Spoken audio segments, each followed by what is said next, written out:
Dans notre approche, on va considérer que suivant l'âge que l'on a, dans le moment présent, on est en fait dans un cycle de vie particulier. Par exemple, on a 40 ans, on est dans le cycle de vie, dans la tranche de vie entre 40 et 50. Et on va considérer que dans cette tranche particulière, on a des défis à réaliser. C'est-à-dire pendant cette période-là, eh bien, on va avoir comme une sorte de réalisation que l'on doit faire. Et si jamais, par exemple, on a du mal à franchir les défis liés à cette tranche-là, ça va être compliqué la tranche suivante. Par exemple, dans la quarantaine, cette fameuse crise de la quarantaine, c'est souvent l'âge des caps, où on va réaliser que peut-être on a fait des choix dans la trentaine ou même avant, qui n'étaient pas forcément en lien avec nos aspirations profondes. Et puis on se réveille et on regarde que on n'est pas forcément bien dans son travail, ça ne nous convient plus. Peut-être ça nous a convenu à un moment, mais là ça ne nous convient plus, ou dans nos relations, on a des frustrations. Et tout ça, ça vient parce que dans cet âge-là particulier, dans ce cap-là particulier, on a vraiment à se réaliser à un niveau beaucoup plus profond que quand on avait 20 ans ou 30 ans. C'est-à-dire qu'il y a des choses qu'on pouvait accepter justement dans la trentaine, parce qu'on se disait qu'on avait le temps, que du coup c'était peut-être nos premières expériences professionnelles. Et bien quand on est dans la tranche 40-50, on va savoir un peu intuitivement que 50, c'est un peu comme la moitié de notre vie, et que quelque part le temps presse, et qu'on a vraiment des choses à réaliser. C'est pour ça que dans cette période, il y a beaucoup de personnes qui vont faire des reconversions professionnelles, qui vont commencer une formation, comme la nôtre, parce que justement ils sentent que c'est un peu maintenant ou jamais pour vraiment faire ce changement. En vérité, c'est pas tout à fait exact, parce que on a des gens qui rentrent en formation à 50 ans, à 60 ans, même plus tard. Alors ça reste bien sûr quelques exceptions, mais on va vraiment considérer que dans cette période de la quarantaine, eh bien, il y a comme un moment un peu d'urgence, on a comme une urgence à devoir s'épanouir. Alors que quand on arrive dans la cinquantaine, quelque part on est plus installé, j'appelle ça l'âge de la paix, on a moins de choses à prouver aux autres. Et c'est une étape 50 ans et plus, où on va pouvoir se poser et on va réaliser que justement ce qu'on a fait avant, ce qu'on a mis en place avant, on va vraiment pouvoir en profiter. Ce qu'on va dire aussi, c'est que à chaque tranche, on ne va pas avoir les mêmes défis, on ne va pas avoir les mêmes choses à réaliser. On a la première tranche de 18 à 25 ans, après on a de 25 à 30 ans. Et dans l'école, on va vraiment mettre du sens sur les défis, les actions précises qu'on doit réaliser pour quelque part être en phase avec la vie et sentir qu'on vit la vie qu'on a vraiment envie de vivre, et non pas peut-être la vie de nos parents ou la vie que la société peut-être peut imaginer que la société aurait un peu des idées pour nous, mais on va vraiment être dans ce qu'on a envie, nous, de réaliser dans notre propre vie. La question dans la vie du temps est complètement centrale, en fait. Combien de temps on a, on peut avoir un peu tous l'impression de courir après le temps, de jamais avoir le temps. En même temps, ce qui est paradoxal, c'est que quand on regarde vraiment, peu de gens sont vraiment dans ce qu'on appelle l'ici et maintenant. Alors je dirais, on a tous maintenant le vocabulaire de ce mot ici et maintenant. On connaît tous ce mot ici et maintenant. Il y a eu beaucoup de livres, de développement spirituel là-dessus, beaucoup d'articles. Et donc on pourrait croire que parce qu'on connaît le vocabulaire, le mot ici et maintenant, on y est. En fait, ce que moi je remarque avec les milliers d'élèves qu'on accompagne tous les ans, que peu de gens sont vraiment dans l'ici et maintenant. Il ne suffit pas de connaître le mot, il faut vraiment y être. Pourquoi ? Parce que énormément de notre temps, on va repenser à des situations de notre passé qui sont douloureux parce qu'on n'a pas réussi à les intégrer. Et donc on va, paradoxalement, utiliser beaucoup de notre temps présent pour penser au passé, mais pas d'une manière qui va faire avancer les choses. Soit en ressassant, soit en étant juste en contact avec la douleur sans faire quelque chose. Alors, en Gestalt thérapie, on peut dire les deux mots.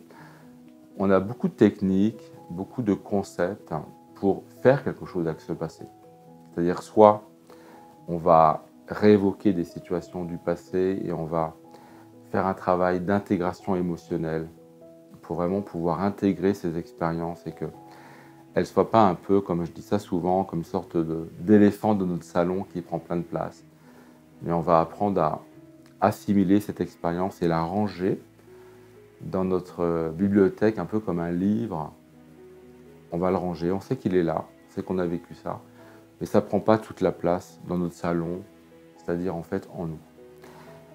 La plupart des gens aussi passent beaucoup de temps à penser de manière anxieuse au futur. Alors, la période est particulière.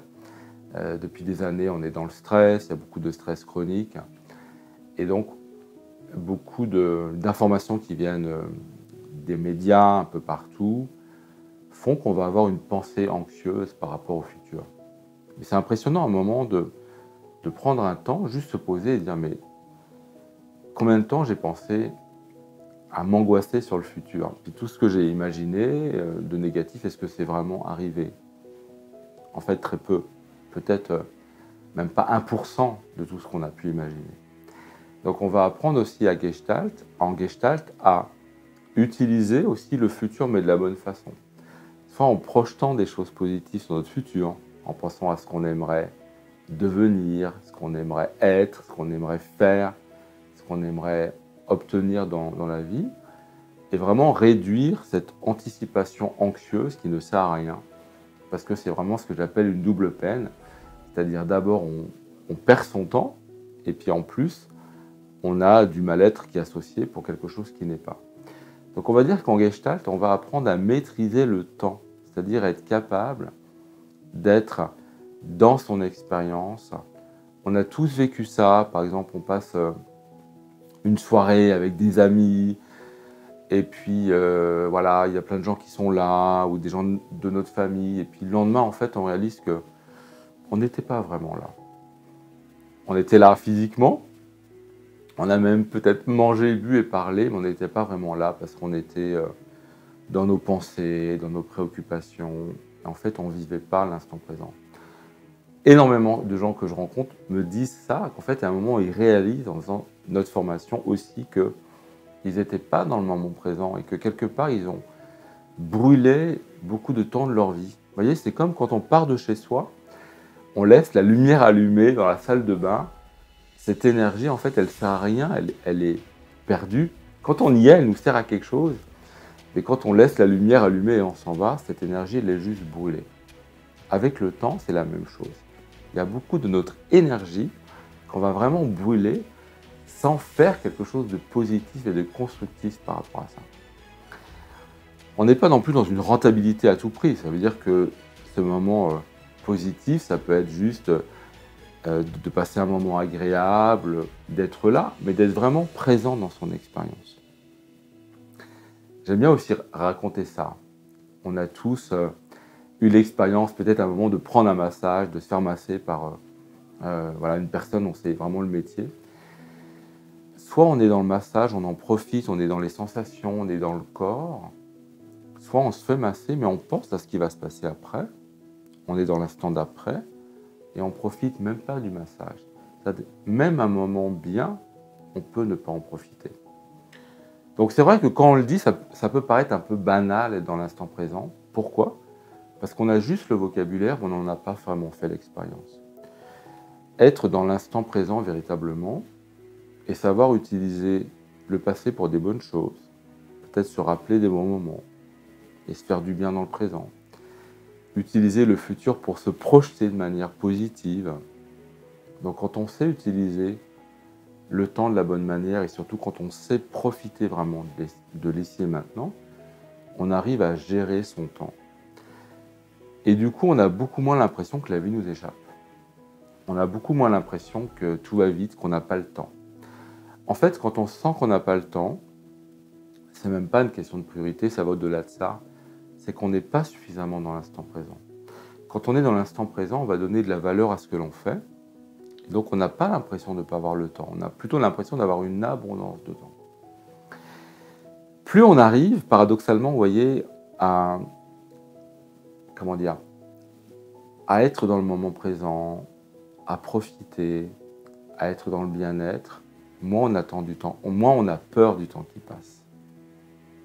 On est moins dans l'anticipation des moments où on va vieillir, on va être plus vieux, parce qu'on réalise que si on arrive déjà à être bien, là, à l'âge où on a beaucoup plus de chances d'arriver à être bien plus tard. Mais si on ne travaille pas sur soi et si on n'est pas bien dans l'instant présent, c'est illusoire de croire que plus tard on va être bien. Ou même de croire que quand on va être à la retraite, les choses vont être mieux. Et moi, je connais beaucoup de gens qui ont passé leur temps à croire qu'à la retraite, ça sera mieux. Et puis en fait, soit ils ont une crise cardiaque au bout de 3 mois, soit ils se retrouvent chez eux sans savoir quoi faire. Parce que c'est illusoire de croire que demain sera meilleur si on ne travaille pas à être bien maintenant dans les maintenant. Donc notre travail, c'est avec les conditions de notre vie actuelles. C'est-à-dire que en Gestalt, on ne va pas commencer par tout changer dans notre vie. Mais on va apprendre à être bien avec nos conditions actuelles, à trouver des façons à l'intérieur de soi d'être mieux avec ce que l'on a déjà et en profiter, à avoir un regard différent sur les choses. Et puis peut-être qu'on va faire certains changements. Mais on va déjà mettre notre focus sur être dans le bien-être, réaliser que notre bien-être, c'est un état naturel. Et que si on n'est pas bien, c'est qu'il y a quelque chose qui s'est mal passé quelque part. On est tellement habitué à être stressé, on est tellement habitué à être mal, et la société n'arrête pas de justifier ça en disant « mais c'est normal que vous soyez mal avec tout ce qui se passe dans le monde ». En fait, non. C'est toujours passé des choses compliquées dans le monde, à toutes les époques, à tous les âges. Et c'est pas pire maintenant qu'il y a 100 ans. Voilà, c'est une illusion de croire ça. Donc, en Gestalt, c'est avec les conditions de notre vie, mais aussi dans le monde que l'on a, parce qu'en fait, on n'en a qu'un monde, c'est celui-là. On va apprendre à être bien avec soi-même, avec les autres, et dans notre vie, là où on est. Et soit après, ou soit parallèlement, on va faire les changements dont on a besoin. Mais on ne va pas être dans l'illusion que c'est parce que on va faire des changements qu'on va aller mieux. On va déjà essayer d'être mieux maintenant, avec nos conditions. Et après, les changements que l'on va faire, du coup, vont être différents. On va moins être dans le fantasme, parce qu'on va changer de vie, parce que l'herbe est mieux verte ailleurs. Mais du coup, si on est bien dans le présent, les choix que l'on va faire, les modifications vont être plus justes, plus ajustées. Et effectivement, là, ça va nous amener vraiment à une augmentation de notre bien-être. Quand on suit notre formation après avoir suivi donc, ce qu'on va appeler le cycle 1 et le cycle 2, on va pouvoir être praticien, Gestalt praticien, donc pratiquer la méthode. Donc bien sûr, il y a des conditions à ça, il faut être venu au cours, voilà, on a 2 examens à passer, voilà. Bien évidemment, c'est pas comme ça. Mais si on fait cette formation, voilà, et les choses se passent naturellement, on peut après exercer en tant que Gestalt praticien. Et ce qui était intéressant, c'est que, suivant l'âge que l'on va avoir, parce qu'on a des praticiens, peut-être ça commence à 25 ans, mais on a des gens de tous les âges, on a des gens de 40 ans, on a des gens de 50 ans. On a même notre doyenne qui a ouvert un cabinet à 80 ans. Vous voyez, vous pouvez trouver sur notre site sa vidéo. Hein, c'est pas juste une déclaration, c'est authentique. Eh bien, quand on va recevoir des clients, on va recevoir des clients qui ont notre âge, qui sont dans notre tranche d'âge, mais on va aussi recevoir des gens parfois plus jeunes ou même parfois beaucoup plus âgés. Pourquoi ? Parce que dans la formation, justement, nos étudiants apprennent ça, à comprendre à tel âge, dans tel cycle de vie, on vit ça. On a quoi comme angoisse? On a quoi comme levier de changement? On a quoi comme point d'attention? On a quoi comme défi à réaliser?